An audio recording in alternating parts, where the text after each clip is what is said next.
Welcome students, my name is Tarun Sachdeva. This is my lecture 11th on basic element of mechanical engineering. In last class we have discussed about the second law of thermodynamics and we have also solved some numerical based on that. Today we are going to solve more numerical based on second law of thermodynamics using the concept of Kelvin-Planck statement and also the Clausius statement. Before starting today's lecture, I request you to follow us on Facebook, Twitter, and our YouTube channel. So this is the first numerical for today's class. First, we'll read the statement. An inventor claims to have developed a refrigeration system that removes heat from the closed region at this temperature and transfer it to the surrounding at this temperature while maintaining the COP at this level. In this this claim is reasonable? If it is, so why? So basically ये क्या कह रहा है कि एक inventor है जो claim कर रहा है कि उसने एक रेफ्रिजरेटर सिस्टम बनाया है जो इस टेम्परेचर लिमिट में काम कर रहा है और इतनी सीओपी ऑब्टेन कर रहा है। तो हमें इस क्लेम को जस्टिफाई करना है कि ये है या नहीं, ये पॉसिबल हो पाएगा या नहीं। So first of all we write the given values. Lower temperature क्या हो जाएगा, क्योंकि क्लोज रीजन से जहां से हीट को रिमूव कर रहा है वो क्या है, lower temperature, that is T lower -15 degree Celsius, higher temperature 25 degree Celsius, and the COP which he is claiming is 6.5. Now comes to analysis. We know he is saying that there is a refrigeration system.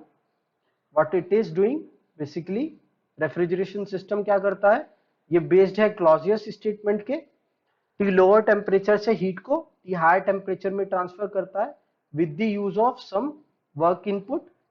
Yes, so ये क्या हो गया, Q lower. अब इसकी जो COP वो claim कर रहा है दैट इज 6.5। अगर हमें उसको चेक करना है तो वी नो, एक कॉन्सेप्ट हमें पता है कि Carnot refrigeration, reverse Carnot cycle पे जो रेफ्रिजरेशन सिस्टम होता है उसकी maximum COP between two temperature limits given है बेस्ड ऑन दी टेम्परेचर। सो ये मैक्सिमम, या फिर मैं इसको डायरेक्टली लिखता हूं कि ये क्या है, maximum COP between two temperature limits which is given by Carnot cycle, reverse Carnot cycle is T lower upon T higher minus T lower। अब टेम्परेचर्स जो है वो हमेशा केल्विन में रखे जाएंगे। T लोअर क्या है, -15 टू 73 -15 हो जाएगा। ओके, देन टेम्परेचर डिफरेंस को अगर हम केल्विन में रखें या फिर डिग्री सेल्सियस में रखें, वैल्यू सेम रहेगा, है ना, डिफरेंस सेम रहेगा। तो ये क्या आ जाएगा, 273 -15 डिवाइड बाय 25 -15, तो वो प्लस हो जाएगा। This will comes out to be 6.45। Okay, now as the COP maximum कितना आया between two temperature limit, which is 6.45। Now inventor कितना क्लेम कर रहा है, इन्वेंटर जो क्लेम कर रहा है सीओपी वो कितनी है, 6.5। एज वी नो कि मैक्सिमम सीओपी कितनी जा सकती है, 6.45, और क्लेम कितना कर रहा है, 6.5। तो जो क्लेम्ड सीओपी है वो ज्यादा है मैक्सिमम सीओपी से। So due to this reason it is not possible, है ना, कि ये जो हीट ट्रांसफर है, ये जो प्रोसेस है या फिर ये जो डिवाइस है, दिस क्लेम हम ये लिखेंगे, the claim is not valid. Why? Because the maximum COP between these two temperature limits is less than the COP claimed by the inventor. Okay. Now moving to the next example, that is a household refrigerator with a COP of 1.2 removes heat from the refrigerated space at a rate of this. Determine the electric power consumption by the refrigerator, the rate of heat transfer to the kitchen, which the kitchen air, मतलब जो kitchen में जहां पे refrigerator रखा है वहां पर कितनी हीट ट्रांसफर हो रही है।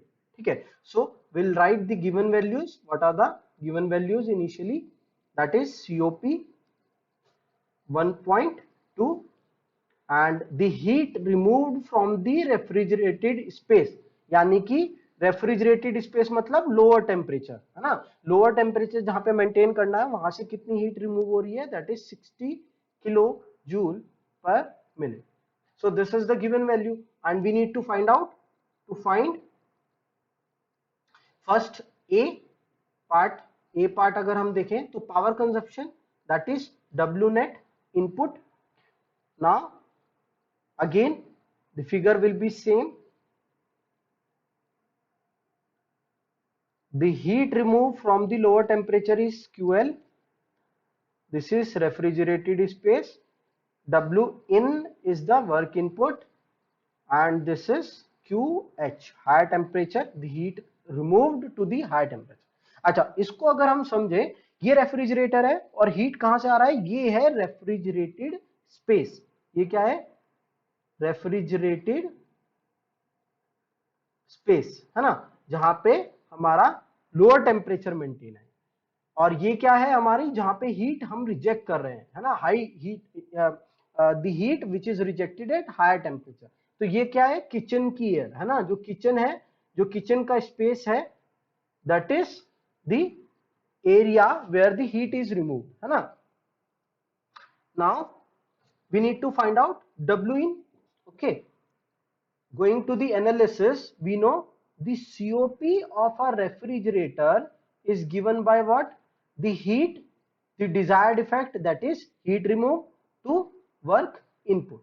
Yes, and COP is given, that is 1.2 and we need to find out W in. तो W in find out कर सकते हैं हम, QL दिया है ना, तो W in क्या हो जाएगा,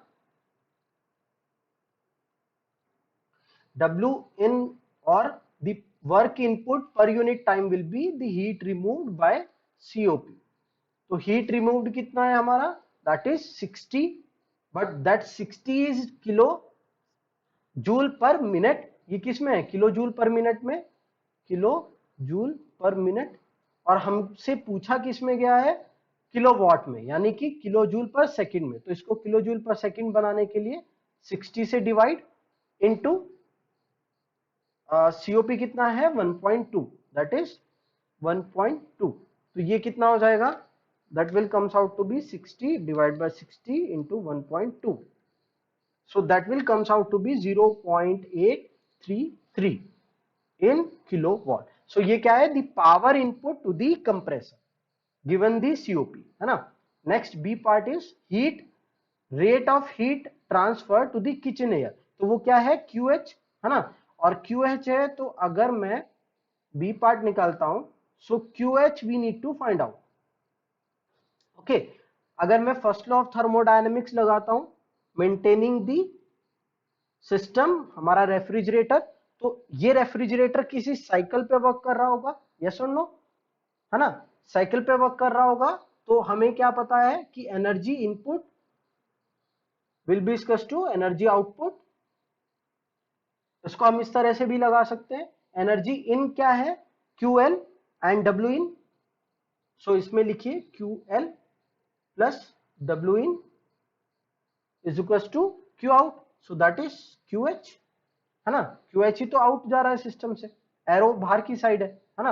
इसको ऐसे लिखेंगे तो QH क्या हो जाएगा, QL plus W in. QL कितना है, 60 divide by 60, that is 1 kilowatt, क्योंकि हमें किलोवाट में चाहिए, प्लस W इन कितना आया था 0.833. सो ये क्या हो जाएगा हमारा QH, यानी कि rate of heat transfer to the kitchen is 1.833 kilowatt. Clear. So this is the amount of heat which will be transferred to the kitchen. Now moving to next example. Two Carnot heat engines are operating in a series such that the heat sink of the first engine serves as the heat source for the second engine. क्या है, दो heat engine है जो कि Carnot cycle पे work कर रहे हैं और दोनों सीरीज में लगे हैं, ऐसे लगे हैं कि पहले का सिंक दूसरे के लिए सोर्स का काम कर रहा है. ठीक है. If the source temperature of first engine is 600 kelvin and the sink temperature of second engine is 300 Kelvin and the thermal efficiency of both the engines are same. The temperature of the intermediate reservoir is what, है ना. तो हमें क्या find out करना है, intermediate reservoir का temperature find out करना है. ठीक है. So first of all we write the given values. Given value is what, the T higher for the first engine and the T lower for the second engine. तो मैंने इसको T higher और T lower दे दिया. We need to find out the intermediate temperature which is represented by Ti. ठीक है, ये क्या है, इंटरमीडिएट टेम्परेचर है. अगर मैं एक लाइन डायग्राम ड्रॉ करूं तो किस तरह काम कर रहा है, एक ये हीट इंजन है जो कि हीट रिजेक्ट कर रहा है यहां पर, और यहीं से हीट जो है वो ट्रांसफर हो रही है किसको, इस हीट इंजन को दूसरे हीट इंजन को जो हीट रिजेक्ट कर रहा है यहां पर. ठीक है, ये क्या है, T higher and the heat removed is this QH. then this is heat engine first. Okay, और ये क्या कुछ वर्क प्रोड्यूस कर रहा होगा W1. ये क्या है, इंटरमीडिएट टेम्परेचर. तो ये सिंक का काम कर रहा है उधर और सोर्स का काम कर रहा है इधर. ठीक है, ये स्टेटमेंट है. यहां पर QL रिजेक्ट किया, QL अमाउंट ऑफ हीट यहां पर गया, वर्क आउटपुट कुछ दिया. ठीक है, this is heat engine 2 and this is rejecting some amount of heat to lower temperature TL. ठीक है, तो इस तरीके का कुछ प्रोसेस रहा होगा. Now we need to find out the T intermediate temperature. There is one thing given, that is the thermal efficiency of both the engine are same. तो अगर मैं thermal efficiency of first engine और thermal efficiency of second engine same करूं, तो thermal efficiency अगर हम लिखें तो वो क्या होगी, और ये कार्नोट इंजन है, कार्नोट इंजन में थर्मल एफिशिएंसी टेम्परेचर के टर्म में दी जाती है, that is T higher that can be written as 1 minus the T lower, यानी कि rejected from the first engine जो कि Ti है to the T higher will be equals to what, 1 minus T lower, यानी कि जहां पे heat reject किया गया है टू दी T higher, और जहां से हीट आया है वो क्या है, T इंटरमीडिएट. ओके, सो ये इसका एक्सपेंशन हो जाएगा. 1, अब यहां पर 1 और 1 कैंसल है ना, माइनस माइनस कैंसल, तो T इंटरमीडिएट दोनों साइड है. अगर मैं इसको थोड़ा सा रिजॉल्व करूं तो क्या बनेगा, T intermediate square will be T higher into T lower, है ना. यही एक्सपेंशन होगा इसका, T इंटरमीडिएट का square and will be equals to T higher into T lower. तो T इंटरमीडिएट क्या आ जाएगा, square root of T higher into T lower. और टेम्परेचर को हमें कैसे रखना है, केल्विन में. तो किस में दिया है, केल्विन में, 1600 और 300. So that is 600 into 300. So ये वैल्यू क्या आ जाएगी, this value comes out to be the intermediate temperature. 1600 into 300 square root of that comes out to be 692.82 kelvin. किस में आएगा, केल्विन. ठीक है, सारी वैल्यूज केल्विन में पुट किए तो ये किस में आएगा, kelvin. Okay, so that is the intermediate temperature between two heat Carnot engine, जहां पर जो सिंक और सोर्स का एक ही रोल प्ले कर रहा है, रिजर्वायर. ठीक है, तो उसका टेम्परेचर ये आएगा. Now moving to next example.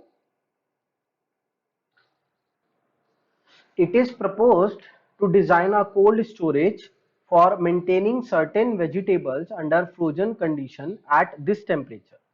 The ambient temperature in the summer is this, and the essential energy transfer as heat into the cold storage through the doors, walls and roof is this. Determine the minimum power required to operate the refrigerator plant for maintaining the cold storage. This is basically example of cold storage. ठीक है, ये problem किस पे based है, cold storage पे. Problem में क्या कह रहा है कि एक कोल्ड स्टोरेज है जो बेसिकली किस लिए यूज होता है, वेजिटेबल को फ्रोजन कंडीशन में रखने के लिए, ठंडा रखने के लिए, है ना, स्टोर करने के लिए. तो वो स्टोर किया है किस टेम्परेचर पे, -20 डिग्री सेल्सियस पे। बाहर का टेम्परेचर कितना है, वो है 37 डिग्री सेल्सियस। और जो हीट जो कोल्ड स्टोरेज है वहां से जो हीट रिजेक्ट हो रही है पर यूनिट टाइम वो कितनी है, या हीट जो लॉस हो रही है वो कितनी है, 3 किलो जूल, है ना। ये पर सेकेंड हीट जो है कोल्ड स्टोरेज के अंदर ट्रांसफर हो रही है ना। या फिर इसको मैं इस तरीके से कहूं, to maintain this temperature of frozen vegetable का टेम्परेचर इतना मेंटेन करने के लिए हर सेकंड में इतनी अमाउंट ऑफ हीट निकालनी पड़ेगी, ठीक है। So this is the amount of heat removed to maintain a lower temperature. Now he wants to find out the minimum power required to operate this plant। ये क्या कह रहा है कि इस कितनी मिनिमम पावर रिक्वायर होगी इस प्लांट को ऑपरेट करने के लिए, वो फाइंड आउट करनी। So first we will write the given values. Given are the lower temperature, है ना, that is 20 degree Celsius, the higher temperature that is 37 degree Celsius, and the heat is to be removed, so that is QL, है ना। ये क्या है, QL, that is 3 kilojoule per second, है ना। to find that is minimum power required,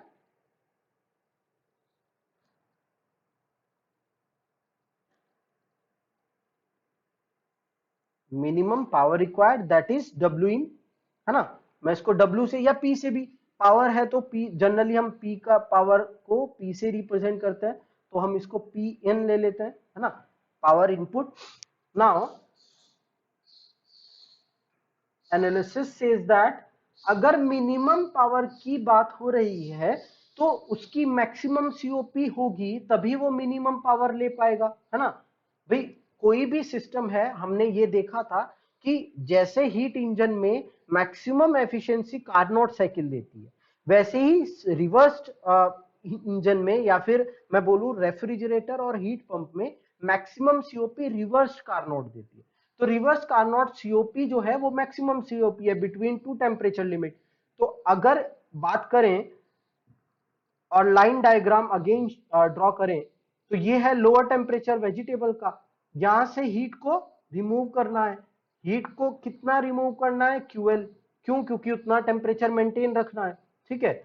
और ये इतनी हीट कहां पे ट्रांसफर हो रही होगी, एनवायरमेंट में ट्रांसफर हो रही होगी। और ये रेफ्रिजरेशन सिस्टम कुछ पावर या वर्क इनपुट ले रहा होगा, है ना, पावर इनपुट ले रहा होगा। तो ये पावर इनपुट मिनिमम तब हो पाएगी जब इसकी सीओपी जो हो वो मैक्सिमम हो। तो मैक्सिमम सीओपी किसकी होती है, रिवर्स कार्नोट की, और वो किस पे डिपेंड करती है, टेम्परेचर पे, that is TL by TH minus TL। तो मैक्सिमम सीओपी मैं फाइंड आउट कर सकता हूं, वो क्या होगी, 273 minus 20 degree Celsius divide by 37 minus 20 degree Celsius, है ना। तो माइनस साइन लेके चलना पड़ेगा। 270 minus 20 divide by -20 divide by 37 minus 20, that will comes out to be 4.439, ठीक है। तो ये सीओपी क्या है, वो मैक्सिमम सीओपी है बिटवीन टू टेम्परेचर लिमिट। और मुझे पता है, we know that the COP of any refrigeration system is given by the heat removed और desired heat, that is QL divide by power input और वर्क इनपुट, है ना। मैं इसको पावर इनपुट ले लेता हूं, so that is power input. Now we know the COP is 4.439 and QL which is to be removed is given 3 kilojoule per second. So ये क्या हो जाएगा, पावर इनपुट क्या हो जाएगा, that is 3 kilojoule divided by the COP. So अगर मैं divide करूं 4.439, so it comes out to be 0.6758 kilojoule per second power that is required to operate this refrigeration system, this refrigerator plant, ठीक है। So that is how we can find out the minimum power required. Minimum power required comes with the maximum CO। बस ये concept इसमें ध्यान रखना है, ठीक है। Now moving to next example, that is a Carnot heat engine receives heat from a reservoir at this temperature, at this rate, and reject the waste heat to ambient air at this temperature. The entire work output of the heat engine is used to drive a refrigerator that removes heat from refrigerated space at this temperature and transfer it to the same ambient air at this temperature. Determine a maximum rate of heat removal from the refrigerator space. B. The total rate of heat rejected to the ambient air. Now in this question क्या है, basically एक heat engine है, ठीक है, जो कि इस temperature limit में काम कर रहा है और इतनी हीट रिसीव कर रहा है। उसका जो वर्क है वो एंटायरली वर्क हमने किसको यूज करने के लिए ले लिया, रेफ्रिजरेटर को। और ये जो रेफ्रिजरेटर है बेसिकली ऑपरेट कर रहा है इस टेम्परेचर लिमिट। हमें फाइंड आउट करना है maximum rate of heat removal from refrigerated space and total heat rejected to the ambient air. अगर मैं इसका सबसे पहले अगर इसको समझना है ना तो इसका लाइन डायग्राम बनाना पड़ेगा। अगर मैं बनाऊं तो कुछ इस तरह से देखिए, ये हीट इंजन है बेसिकली जो दो टेम्परेचर लिमिट के बीच में काम कर रहा है, that is 900 degree celsius and 27 degree Celsius. और ये क्या कर रहा है, QH अमाउंट ऑफ हीट यहां से लेकर के वर्क आउटपुट निकाल रहा है, दैट इज वर्क आउटपुट। और हीट इंजन है और कुछ अमाउंट ऑफ हीट रिजेक्ट कर रहा है कहां पर, 27 डिग्री सेल्सियस। इसी का वर्क यूज करके एक रेफ्रिजरेटर भी ऑपरेट कर रहे हैं हम। हमने क्या किया, एक रेफ्रिजरेटर को ये वर्क दे दिया और ये क्या कर रहा है, दो टेम्परेचर लिमिट में काम कर रहा है, that is -5 degree Celsius, 5 degree Celsius. और कर क्या रहा है, यहां से हीट को उठा रहा है।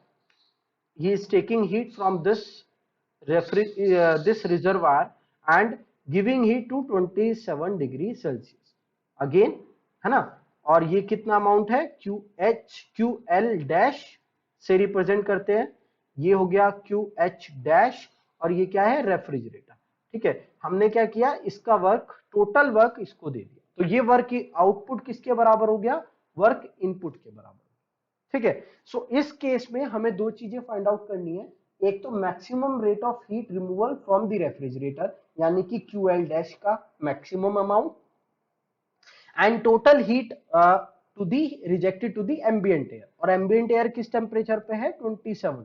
तो ये जो दोनों स्पेस हैं ये क्या है, एयर है। तो इस एयर को कितनी हीट टोटल ट्रांसफर हुई वो बताना, ठीक है। So first given values, that is TH for the, ये क्या है, TH, जो कि हम TH रिप्रेजेंट कर रहे हैं, इसको TL, इसको TH डैश, इसको एंड TL इसको, क्योंकि ये तो 27 डिग्री सेल्सियस ही है ना। सो that is TL is 27 degree celsius and TH dash is, sorry this is TL dash and this is TH dash.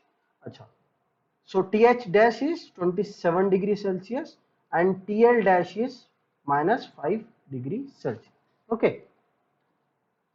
One more thing is given, that is heat removal, heat added to the heat engine. Heat engine को heat जो receive हो रही है वो भी दिया है, वो क्या है, 800 किलो जूल पर मिनट, है ना। So ये किस में है, किलो जूल पर मिनट में। Now we need to find out A part, that is maximum heat removal from refrigerated space। और ये क्या है, रेफ्रिजरेटेड स्पेस, तो क्या अमाउंट हो गई, QL डैश। इसकी मैक्सिमम क्वांटिटी फाइंड आउट करनी है, ठीक है। तो मैक्सिमम, अगेन मैक्सिमम कोई भी बात करें तो क्या आएगा, maximum COP। And maximum COP किस पे डिपेंड करती है, ओनली टेम्परेचर पे, TL dash upon TH dash minus TL। तो ये मैंने COP फाइंड आउट करी मैक्सिमम किसकी, रेफ्रिजरेटर की।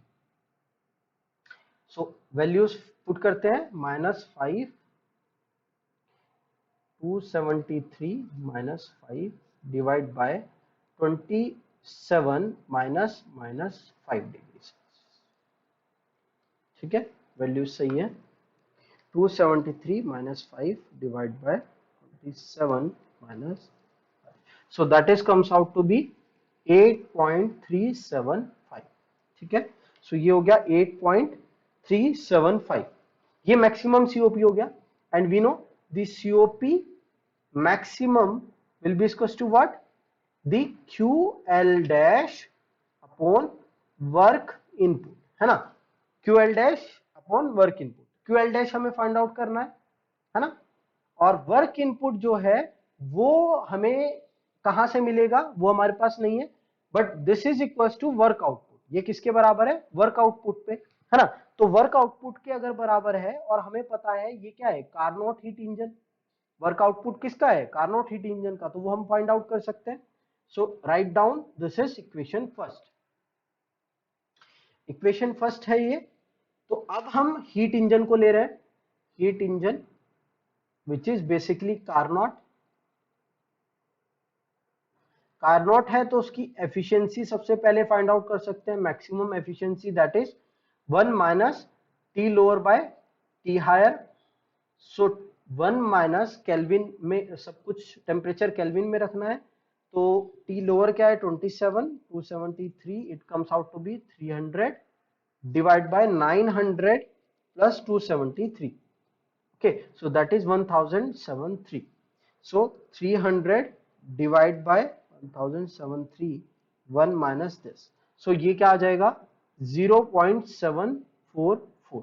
so this is the maximum efficiency, और efficiency किसके बराबर होता है, the work output, एक minute, work output by heat input। ठीक है, so heat input that is represented by QH, है ना।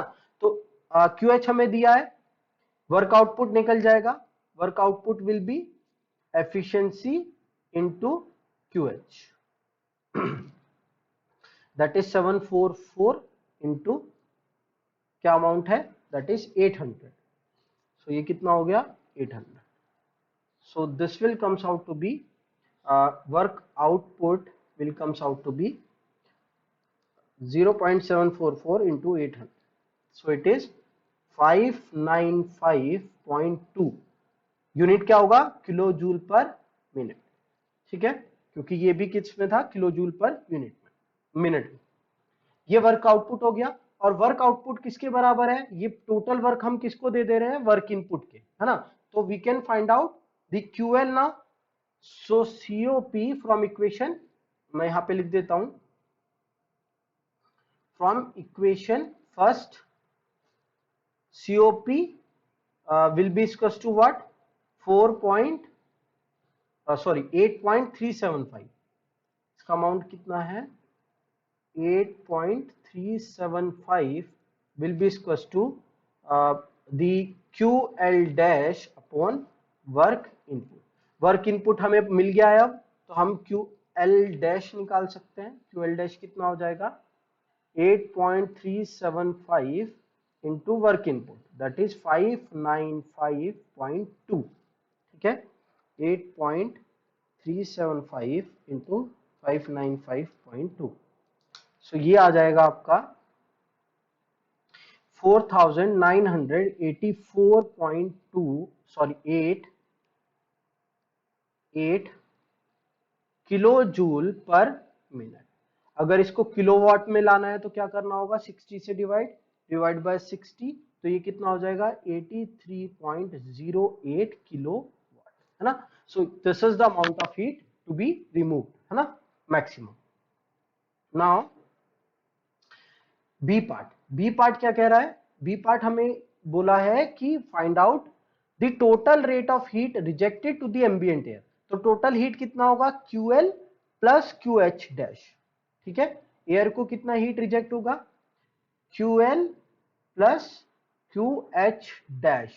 तो ये क्या हो गया हमारा Q total to the air, है ना। QL जो है वो कैसे आएगा, QL विल बी व्हाट भाई, QL जो है वो QL हीट का, इसका हीट इंजन का है, तो QL किसके बराबर हुआ, QH माइनस W आउट, है ना। QL किसके बराबर हुआ, एक एक क्वांटिटी निकाल लेते हैं यहां पर। QL will be that is QH minus W out, है ना। So QH is what, 800 minus 595.2, so ये कितना आ जाएगा, 800 minus 595.2, 204.8 kilo joule per minute, है ना।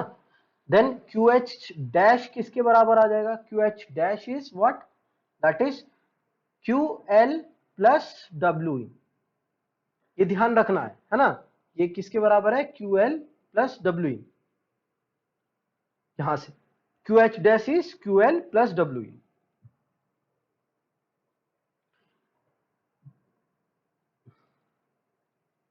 QL डैश कितना है हमारे पास, 4984.8 plus W in what, 595.2, so ये कितना हो जाएगा, 4984.8 plus 595.2, so it will become 5580 kilo joule per minute.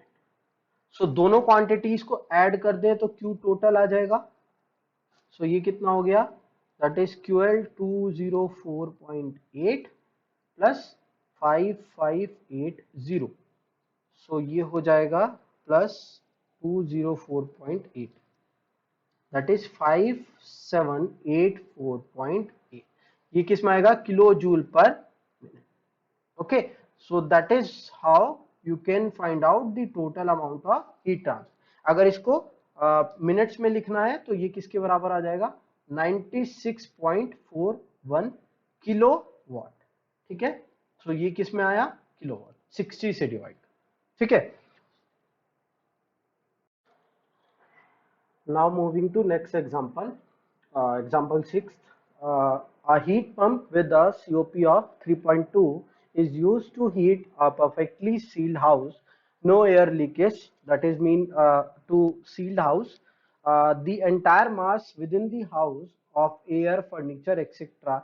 is equivalent to 1200 kg of air. When running, the heat pump consumes electric power at a rate of 5 kilowatt. The temperature of the house was 7 degrees Celsius when the heat pump was turned on. If the heat transfer through the envelope of house, wall, roof, etc. is negligible, the length of time the heat pump must run to raise the temperature of entire content of the house to 22 degree celsius is. So क्या दिया है कि एक heat pump है जिसकी basically COP given है, और ये हीट पंप किस लिए यूज कर रहे हैं, ये हम एक रूम है, एक हाउस है जिसमें कुछ फर्नीचर है, एयर है, या कुछ भी जो भी उसके अंदर रखा है वो बेसिकली किसकी इक्विवेलेंट है, वो इस मास ऑफ एयर के इक्विवेलेंट है, और उसका इनिशियल रूम का टेम्परेचर ये है। अब वो पंप को ऑन किया और उस रूम का टेम्परेचर हम 7 डिग्री सेल्सियस से 20 डिग्री सेल्सियस करना चाहते हैं, और ये भी कह रहे हैं कि उस हीट, उस रूम में से उस ड्यूरेशन में जब ये पंप काम कर रहा है, हीट पंप काम कर रहा है, तो उसके हाउस की जो वॉल्स है, रूफ है, वहां से कोई भी हीट का ट्रांसफर नहीं हो रहा है, ठीक है। सो that is the condition at this time. ये जानना चाहते हैं कि what is the length of time, या फिर हम कहें कितना टाइम लगेगा उस हीट पंप को 60 डिग्री सेल्सियस से 22 डिग्री सेल्सियस टेम्परेचर लाने में अंडर दिस कंडीशन। तो हमें ये फाइंड आउट करना, ठीक है। So first of all we write the given values. Given values में क्या है, सीओपी गिवन है that is 3.2, then mass of air given that is 1200 kg, the initial temperature that can be taken as T lower and the final temperature that can be represented as TH, that is 22 degrees Celsius. Now the power consumed by the pump is given also, that is 5 kilowatt. Understand? So now let us draw the diagram जो हम हमेशा से करते आए हैं. ये हमारा house है, ठीक है, और ये कहीं एनवायरमेंट से जो टी लोअर से हीट पंप हीट को लेकर के देता है कहाँ, हाउस में, है ना. सो ये अपना हाउस हो गया जहां पे 7 डिग्री सेल्सियस पहले मेंटेन है, ठीक है. इसको टीएल से रिप्रेजेंट नहीं करते हैं क्योंकि हमने यहाँ पे टीएल इसको ले लिया है.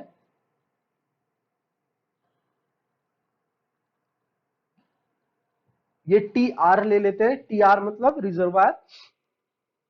बेसिकली पंप क्या कर रहा है, पंप ये पावर का यूज करके एनवायरमेंटल कंडीशन में हीट को हाउस में रिजेक्ट करके उसको हीट कर रहा है ना. हाउस में जो घर में हमारी एयर है जिसका मास दिया है उसको हीट कर रहा है, और वो हीट करना शुरू किया कहां से, 7 डिग्री सेल्सियस से. और वो हम ये न्यूमेरिकल ये जानना चाहता है, इस न्यूमेरिकल में ये हमें निकालना है, फाइंड आउट करना है कि कितना टाइम लगेगा इस टेम्परेचर से इस टेम्परेचर में रीच करने में, ठीक है. सो ये कंडीशंस है. Now to find that is time for house to reach 22 degree Celsius, ठीक है. Now analysis,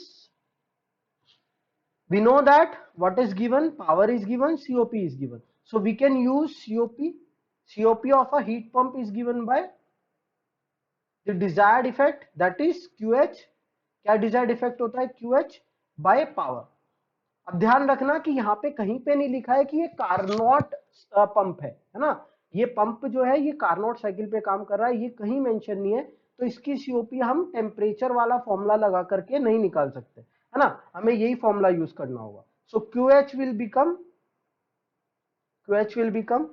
COP into P, that is power. COP कितना है, that is 3.2,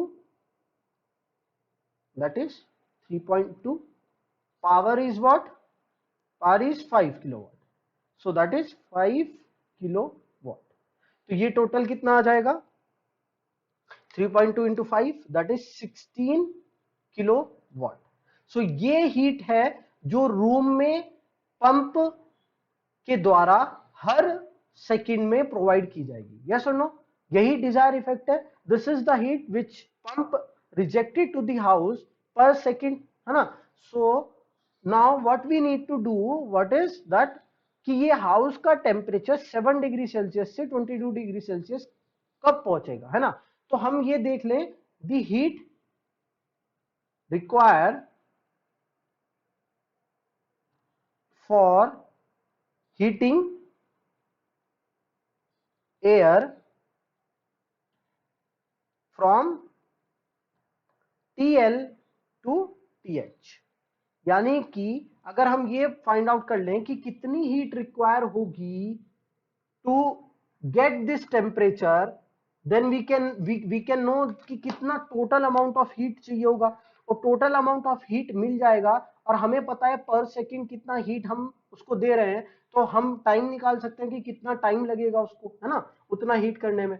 तो this will come out to be mass, control volume है CV into TH minus TL. ये कैसे हुआ, है ना भाई, एयर है, आइडियल गैस है, और उसकी CV हमें पता है ना. CV क्यों लिया, CP क्यों नहीं लिया, क्योंकि ये कंट्रोल वॉल्यूम है, रूम बंद है ना. Mass is 1200, CV is 7.17. ये वैल्यू हमेशा याद रखिएगा, 22 minus 7. So this is the total amount of heat, 1200 into 0.177 into 22 minus 7. So it comes out to be 12906 kilo joule. Unit क्या आएगी? Kilo joule. क्यों? क्योंकि इसकी यूनिट क्या है? यूनिट का बहुत ध्यान रखना है हमको, यहाँ पे बिल्कुल मिस्टेक नहीं करनी है यूनिट को लेकर के। Kilo joule per kg kelvin, kelvin से केल्विन कट, केजी से केजी कट, सो क्या बचा? Kilo joule. ठीक है, सो ये क्या है? Q required. We know the Q required. Now we need to find out time. For time I know कि Q H is the heat added per unit time, per unit time. ये वो heat है जो per unit time हम room में reject कर रहे हैं, रूम में ऐड कर रहे हैं। और अगर मैं इसको टाइम से मल्टीप्लाई कर दूं कि कितने टाइम हमें उस हीट को देना है, दिस हीट को जितना टाइम हमें देना है ना, then it will become equal to what? The total heat, and the total heat required is this, है ना। तो ये क्या है? टोटल हीट रिक्वायर्ड से मैं इसको इक्वेट कर दूंगा तो मुझे टोटल टाइम पता चल जाएगा कि कितना टाइम लगेगा इस हीट को देने में कि वो टोटल हीट उतनी चली जाए उसके अंदर, है ना। तो ये टाइम आ जाएगा यहां से, will be Q require upon Q H. ये वही बात हो गई कि एक केले को खरीदने के लिए 20 रुपए लगते हैं, तो अगर मुझे 10 केले लेने हैं, 10 केले लेने हैं तो कितने रुपए लगेंगे, है ना। तो ये वही है, the time will be equal to 12906 divide by 16। Unit देखेंगे तो यहाँ पे भी किलो है, यहाँ पे भी किलो है, सो उसकी जरूरत नहीं है। तो कितना हो जाएगा? 12906 divide by 16, so it comes out to be 806.625। क्या आएगा? सेकेंड। क्यों? क्योंकि यहाँ पे क्या है? यूनिट चेक करता है। देखिए, अगर कभी भी गड़बड़ हो, कभी भी लगे कंफ्यूजन हो, तो यूनिट देख लीजिएगा। ये क्या है? Kilo joule per second. ये क्या है? Kilo joule. So kilo joule से किलो जूल कट, और ये सेकंड ऊपर जाकर के क्या हो जाएगा? सेकंड यहां पे आ जाएगा ऊपर, है ना। सो ये कितना, किस में, किस यूनिट में आएगा? सेकंड में। अगर इसको मिनट में चेंज करना है तो 60 से divide, so it will comes out to be 13.44 minute. So time required will be this. Okay. Now moving to next example, that is a heat pump working on a Carnot cycle takes in heat from a reservoir at this temperature and delivers heat to a reservoir at this temperature. The heat pump is driven by a reversible heat engine which takes in heat from a reservoir at this temperature and rejects heat at this temperature. The reversible heat engine also drives a machine that absorbs 30 kilowatt. If heat pump extracts this amount of heat from this reservoir, determine A, the rate of heat supply from this temperature, the rate of heat rejected to this temperature. Clear? So first of all, let us understand what this question is try to say. ये problem क्या कहना चाहती है, पहले वो समझते हैं। एक हीट पंप है जो कार्नोट साइकिल पे वर्क कर रहा है, ठीक है। एक हीट पंप है which is working on a Carnot cycle, और this should be reverse Carnot, है ना, विच इज टेकिंग हीट। किस टेम्परेचर लिमिट में काम कर रहा है? 5 degree celsius and 60 degree celsius. The heat pump is driven by a reversible heat engine. ये जो हीट पंप है ये एक रिवर्सिबल हीट इंजन के थ्रू ऑपरेट किया जा रहा है। मतलब रिवर्सिबल हीट इंजन जो है वो इसको वर्क प्रोवाइड कर रहा है ना। भाई हीट पंप वर्क एब्जॉर्ब करता है, और जो रिवर्सिबल हीट इंजन है वो वर्क प्रोवाइड करता है। तो जो हीट इंजन का वर्क है वो हम हीट पंप को दे रहे हैं, और वो heat engine 840 degree celsius and 60 degree Celsius के बीच में काम कर रहा है। अब ये जो हीट पंप है ये पूरा वर्क पंप को ना दे करके कुछ अमाउंट ऑफ वर्क पंप को देता है, और रेस्ट एक मशीन को ड्राइव कर रहा है जो इतना वर्क कंज्यूम करता है, ठीक है, इतना वर्क कंज्यूम करता है। Now heat pump extract heat, heat pump जो है वो 5 डिग्री सेल्सियस से इतना अमाउंट ऑफ हीट एक्सट्रैक्ट कर रहा है। तो ये हमें क्वांटिटीज को डिटरमाइन करना है। इसका अगर हम लाइन, इसका सबसे पहले क्वेश्चंस को सॉल्व करने का तरीका यही है कि आप इसका डायग्राम ड्रॉ करें, ठीक है, तभी क्लैरिटी आएगी। तो सबसे पहले बोला एक रिवर्सिबल हीट इंजन देखते हैं। ये एक heat engine,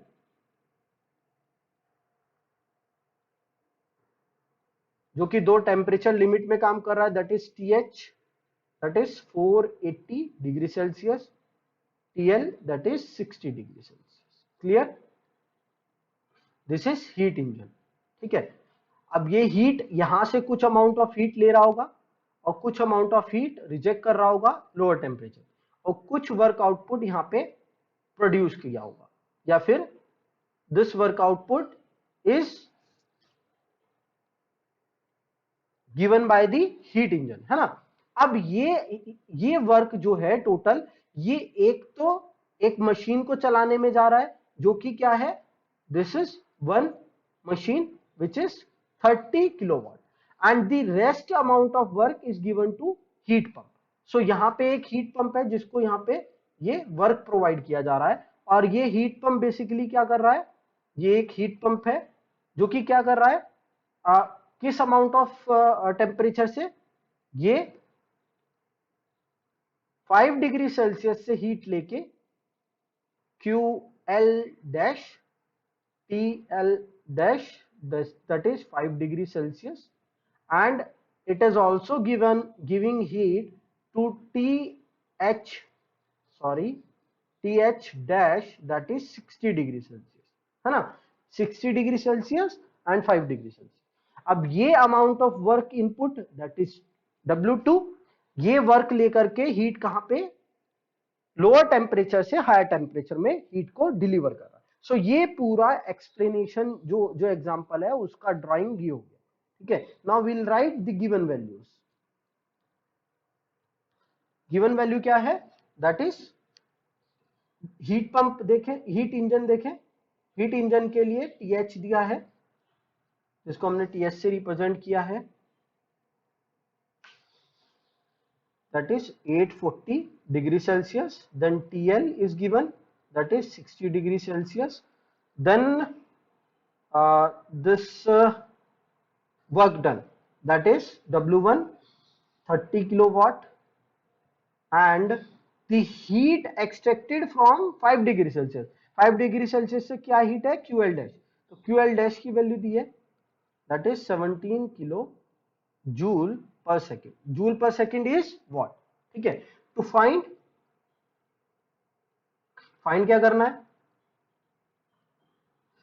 the rate of heat supply from 840 degree Celsius. 840 degree Celsius कौन सा है, हीट पंप का, इससे हीट सप्लाई क्या है, QH, तो we need to find out QH, A part, B part, the rate of heat rejected to 60 degree Celsius. 60 degree Celsius sink कौन सा है, एक तो ये है और एक ये भी है ना, तो दोनों को हीट कितना रिजेक्ट हो रहा है, ये कितना होगा, QH dash, so heat rejected कितना होगा, QL plus QH dash. Clear? So this is B part. So ये टोटल अमाउंट निकालना है।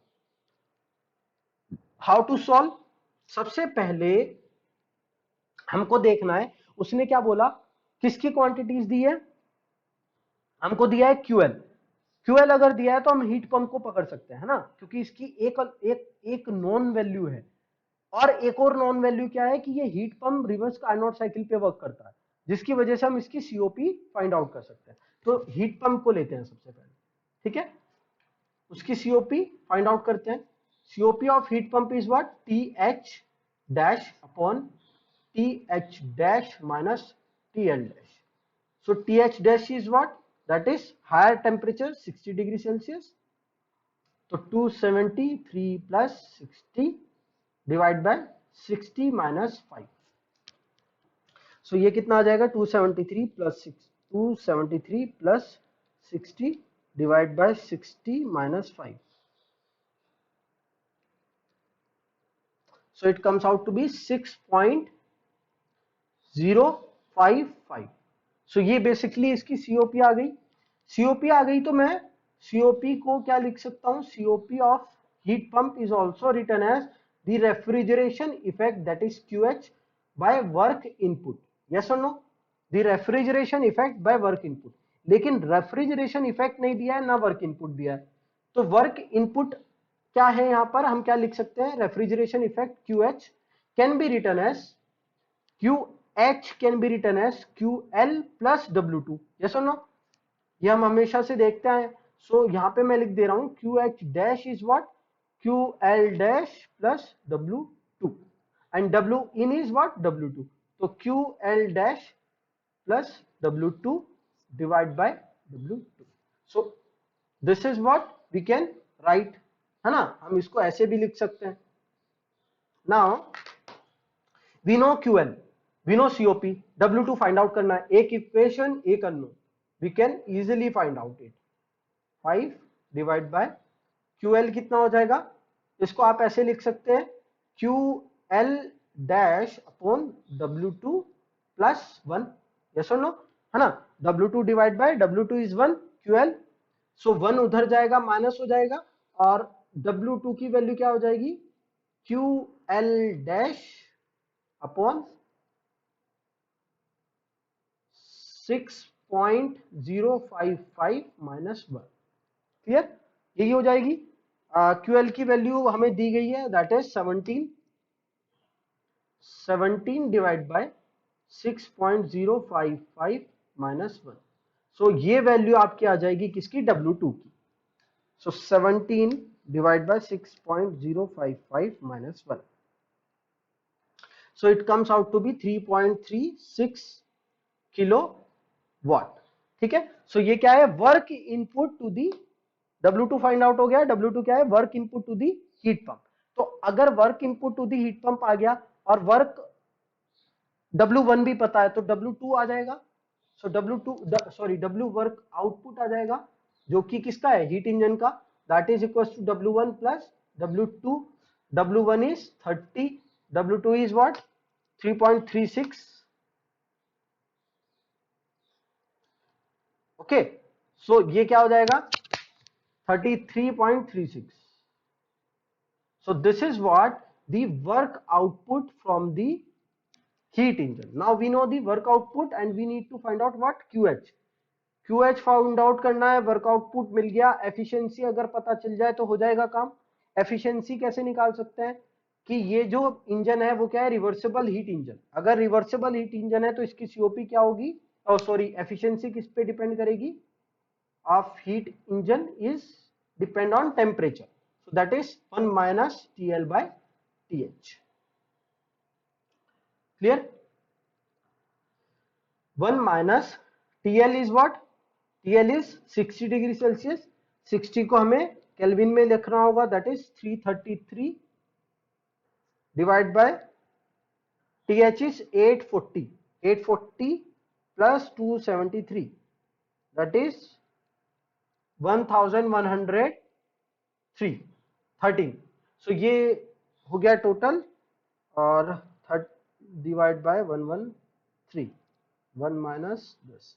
सो it comes out to be 0.7. Okay. So ये आ गया 0.7, यानी कि 70% ऑफ एफिशिएंसी है हीट इंजन की. Now efficiency of heat engine can also be written as the work output of the heat engine to the heat supplied. Heat supplied क्या है, QH. ये क्या है, दिस इज व्हाट, QH, है ना. Heat supplied यही है हीट इंजन को. So we know 0.7.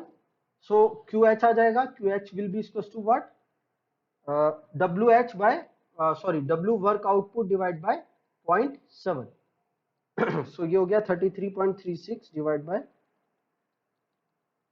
0.7. So it comes out to be 47.66 kilo. So this is the amount of heat which is added or given to the heat engine. Clear hai? Now next we need to find out what,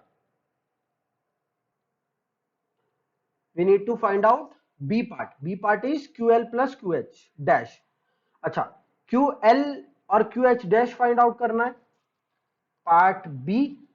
सबसे पहले QL देखते हैं, है ना. QL is what, QL is what, that is QH minus W out heat engine के लिए। यहां पे मैं ड्रॉ भी कर देता हूं आपके लिए, इजी हो जाएगा समझना। ये W आउट था इंजन के लिए, हीट इंजन के लिए, और ये अमाउंट ऑफ हीट आप ट्रांसफर कर रहे थे इंजन को, और ये रिजेक्ट कर रहे थे। तो हमने हर बार देखा है, पहले भी हम ये चीज देख चुके हैं, फर्स्ट लॉ अगर लगाएंगे तो QL will be equal to what, QH minus W out. QH is 47.66 and W out is 33.36. So it will come out to be 47.66 minus 33.36. It is 14.3 kilowatt. So ये क्या आ गया QL। सिमिलरली ये heat engine के लिए था, similarly heat pump पे भी लगा सकते हैं हम। हीट पंप के लिए हमें हीट निकालना है क्या, QL डैश, है ना, यस और नो, एक minute, no, we have to find out QH dash. QH dash find out करना है। QH डैश हम फाइंड आउट कर चुके हैं क्या, नहीं। So QH dash find out करने के लिए again QH dash for heat pump will be equals to QL dash plus W2। Okay, वही हीट पंप से फर्स्ट लो लगा करके QL कितना है, QL is 17, QL dash is 17 and W out is W2 is 3.36। so this is 17, this is 3.36, so ये आ जाएगा आपका 3.36, 20.36 kilowatt. So Q total to 60 degree Celsius heat reservoir or sink, we can say, will be equal to QH dash, sorry, this dash should be here, plus QL.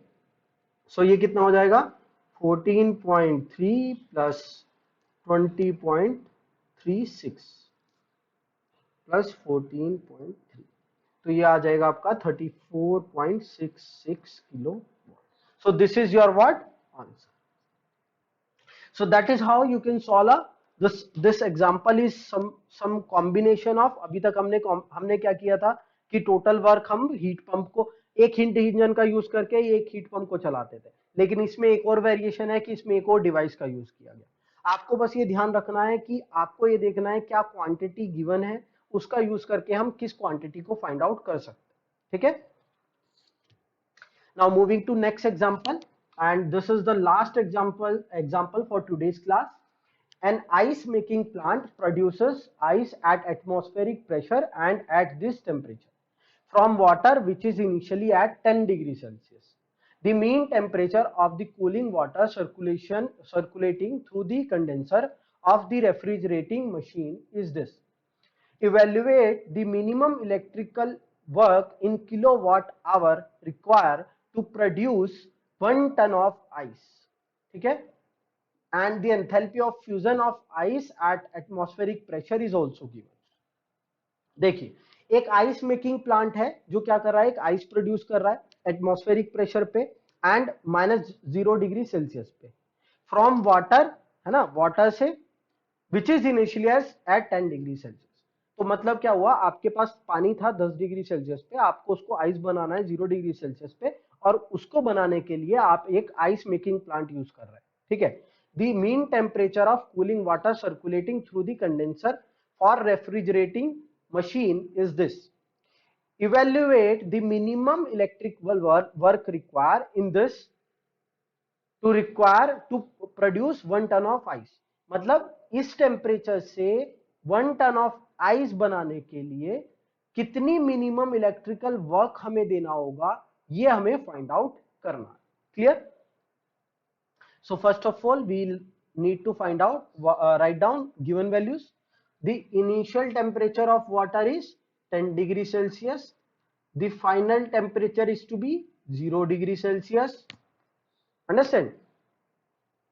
The mean temperature of cooling water circulating through the condenser of the refrigerating machine is 18 degree Celsius.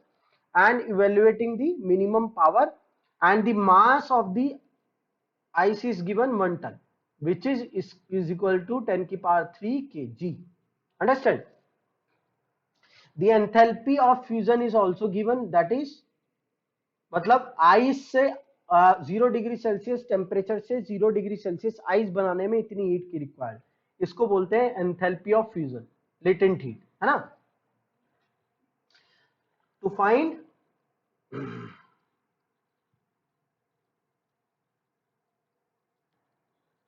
Minimum power required. Okay, now analysis says that. अच्छा, इस numerical को समझेंगे हम पहले. होगा कैसे, process कैसे होगा. देखिए, एक आइस मेकिंग प्लांट होगा जो कि एक रेफ्रिजरेटर होगा. उसमें आप पानी रखेंगे, पानी की सपोज एक कैन रखा जिसमें 1 टन ऑफ वाटर है इनिशियली 10 डिग्री सेल्सियस पे. 10 से वो हीट को एक्सट्रैक्ट करने लगेगा उस वाटर से. सपोज ये बकेट है जिसको आपने रेफ्रिजरेटर में रख दिया और इसमें पानी रखा है. ठीक है, इसमें पानी रखा है जिसका मास कितना है, 1 टन है. ठीक है, और इनिशियली 10 डिग्री सेल्सियस पे है. अब इसको आपको आइस बनाना है, यानी कि 0 डिग्री सेल्सियस पे लाना है. और आइस बनाना है तो इसका लेटेंट हीट भी उठाना पड़ेगा. तो आप क्या करोगे, इसमें से हीट लेना शुरू करोगे, है ना, एक्सट्रैक्ट करना शुरू करोगे. यही हीट क्या है, क्यूएल, जो क्या करेगा, जो हमारा रेफ्रिजरेटर है वो इसमें से हीट एक्सट्रैक्ट करने लगेगा. ये हीट टोटल कितनी एक्सट्रैक्ट होगी कि ये आइस बन जाए.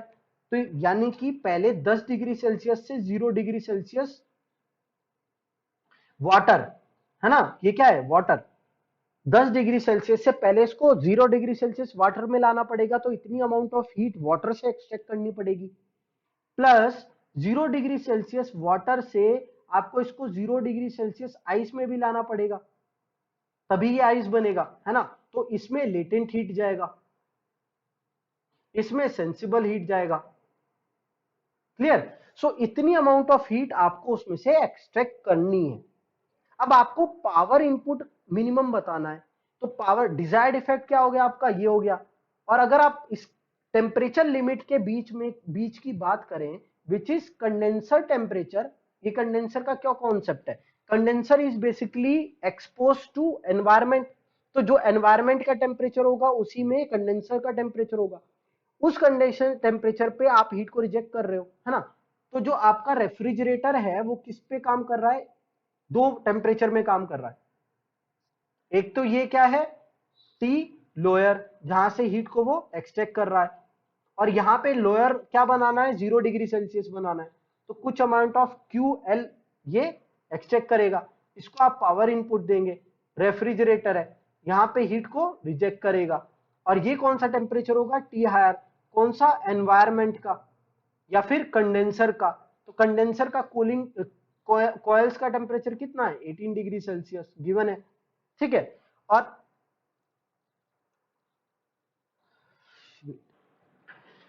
और इसको टेम्परेचर जो मेंटेन रखना है वो कितना रखना है, 0 डिग्री सेल्सियस, है ना. तो 0 डिग्री सेल्सियस जब इसको मेंटेन रखना है तो लोअर टेम्परेचर क्या हो जाएगा, 0 डिग्री सेल्सियस. क्योंकि यहाँ पे जो रेफ्रिजरेटर है आपका, आपने रेफ्रिजरेटर भी देखा होगा, वहां पे ऊपर अगर आइस जमी हुई है, एक पर्टिकुलर टेम्परेचर पे आइस जम गई है, तो वो लोअर टेम्परेचर क्या हुआ, 0 डिग्री सेल्सियस वहां पे फिक्स हुआ, है ना. आपको कितने पे चाहिए, 0 पे चाहिए. तो जो आपका रेफ्रिजरेटर है वो इन टेम्परेचर लिमिट्स पे काम करेगा. अब उसको कितनी पावर इनपुट करें कि वो टेम्परेचर मेंटेन रखे, यही उसका क्वेश्चन है. तो टोटल अमाउंट ऑफ हीट कितनी रिजेक्ट करानी है, कितनी हीट चाहिए आपको, वो चाहिए आपको, यहां पे समझिएगा कि ये हीट आपको चाहिए 10 डिग्री सेल्सियस से 0 डिग्री सेल्सियस वाटर बनाने में जितनी हीट एक्सट्रैक्ट करनी पड़ेगी वो, प्लस 0 डिग्री सेल्सियस वाटर से 0 डिग्री सेल्सियस आइस कन्वर्ट करने में जितनी हीट, लेटेंट हीट जाएगी वो.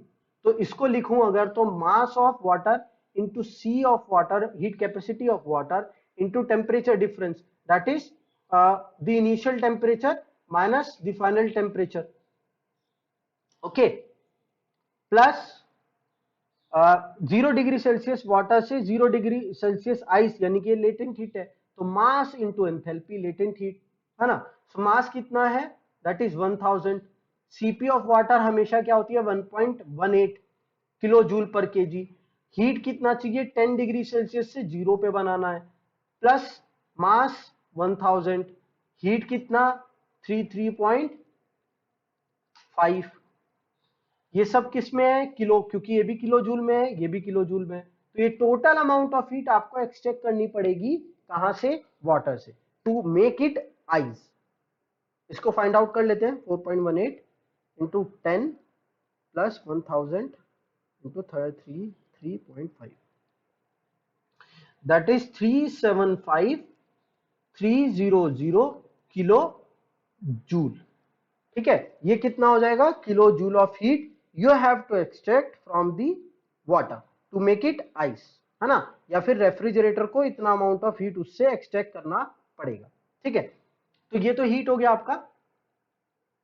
Now he wants to know what minimum electrical work we have to do in kilowatt hour. Kilowatt hour में पूछा है, ठीक है, किलोवाट आवर में पूछा है, और ये क्या है, किलो जूल। किलोवाट आवर क्या होता है, अच्छा यूनिट को अपन फिर कन्वर्ट करेंगे। अभी ये देखते हैं कि वर्क निकलेगा कैसे। सीओपी वी नो, मिनिमम की बात हुई तो मैक्सिमम सीओपी लेना पड़ेगा। COP maximum TL minus TL upon TL H minus TL. So TL कितना है, 0, यानी कि 273 degree Celsius divide by 10 minus 0। So ये कितना हो जाएगा, 27.3। ठीक है। Now, the COP also can be written as QL divided by power of work input, है ना, वर्क इनपुट। एक, now work input will be equals to what, QL by COP। QL कितना है, 375,300 अपॉन 27.3। सो ये कितना हो जाएगा, 375,300 divided by 27.3। So this will comes out to be 13,747.25 kilo joule. किस में आया, kilo joule. So this is the total work input that has to be given for the making the ice from 10 degree Celsius to 0 degree Celsius in kilojoule. But he has asked the work input or power input in kilowatt hour. अच्छा, इस kilowatt hour को हमें इस kilo joule को kilo work hour में अगर convert करना है तो कैसे कर सकते हैं, ठीक है, देखिएगा। किलोवाट को क्या लिख सकते हैं हम, किलो जूल पर सेकंड, ठीक है, किलो जूल पर second and hours, kilo joule पर सेकंड। आप इसको ऐसे समझिए, देखिए हमारे पास जो वर्क इनपुट की क्वांटिटी है वो किस में है, किलो जूल में, है ना। अगर मैं किलो जूल की बात करूं तो किलो जूल को मैं अगर सेकंड से मल्टीप्लाई और सेकंड से डिवाइड करता हूं तो क्या फर्क पड़ेगा, कुछ फर्क नहीं पड़ेगा। सेकंड सेकंड में से डिवाइड हो जाएगा तो किलो जूल अगेन वही बन जाएगा।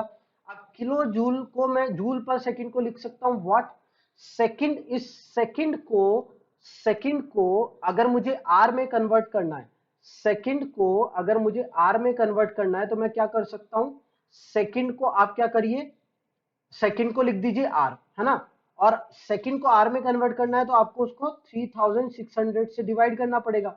3600 कैसे, एक सेकंड में कितने मिनट होते हैं, 60, और एक मिनट में कितने आर होते हैं, दैट इज ऑल्सो 60, है ना। तो ये किस में कन्वर्ट हो जाएगा, आर में। मतलब ये चीज और ये चीज सेम है ना, this is this and this is same. So अगर मैं किलो जूल से किलो वाट पर आर में कन्वर्ट करना चाहता हूं तो मुझे उसे 3600 से डिवाइड करना होगा। So we have to divide this quantity, this W in can be written as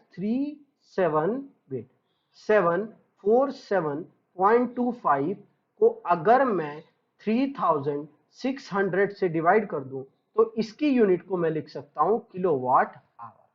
clear? So this is the value of work input in kilowatt per hour. So it comes out to be this. ठीक है? So that is how you can change it. Unit conversion को समझना बहुत जरूरी है। ठीक है, आप उसको अच्छे से देखिएगा। You can this conversion you can rewind again, इसको रिवाइंड करके देखिएगा, फिर आपको समझ आएगा कि क्या मिस्टेक, क्या चीज है, कैसे हम इसको कन्वर्ट कर सकते हैं। ठीक है, सो that is all for today's class. मैंने कोशिश की कि हर टाइप के क्वेश्चंस को मैं इसमें इंक्लूड करूं, heat pump, heat engine combination, है ना। सो हर टाइप के क्वेश्चंस को मैंने इसमें इन्वॉल्व किया है। आपको उसको अच्छे से न्यूमेरिकल को समझना है, उसकी स्टेटमेंट को समझना है, उसके डायग्राम को ड्रॉ करना है। जब न्यूमेरिकल अच्छे से समझ आएगा कि क्या दिया है और क्या पूछा है, तभी हम उसको अच्छे से सॉल्व कर पाएंगे। ठीक है, so thank you for today's class. Now this ये जो थर्मोडायनेमिक्स का पार्ट है, इसमें सिर्फ एक लेक्चर और रिमेनिंग है। उसके बाद ये पार्ट कंप्लीट हो जाएगा and then will move to next part of basic element of mechanical engineering from lecture 12 onwards. ठीक है, thank you, thanks for today class.